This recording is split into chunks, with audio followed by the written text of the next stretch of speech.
ஒரு மேகசின்ல ஒரு ஆர்டிகிள் வாசிச்சேன். பொல்யூஷனை தடுக்கிறதுக்காக சில இன்ஸ்ட்ரக்ஷன்ஸ் கொடுத்திருந்தாங்க. உங்க வீட்டு கிச்சனுக்குள்ள போங்க, பேக் பண்ணி இருக்கிற உணவுப் பொருட்களை பாருங்க.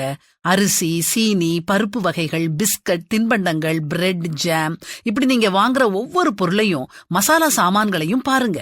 எந்த மெட்டீரியலால அதை பேக் பண்ணி இருக்காங்கன்னு பாருங்க. பிளாஸ்டிக், அட்டைப்பெட்டி, கண்ணாடி, சணல், தாள்னு அதை வகைப்படுத்துங்க.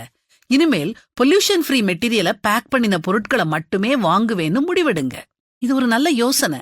இத வாசிச்ச உடனே நம்ம மனசுலயும் எத்தனை மாசு இருக்குது, அத களையவும் நாம இப்படி ஒரு முறைய தேர்ந்தெடுக்கலாமேன்னு தோணுச்சுது.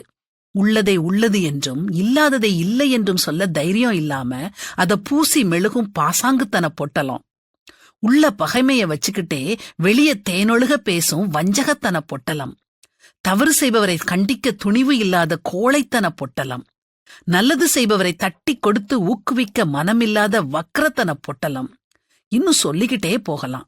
இப்படி நம்மை மாசுபடுத்துற பொட்டலங்களை நாம கண்டுபிடிச்சு அவைகளை கழியணும்.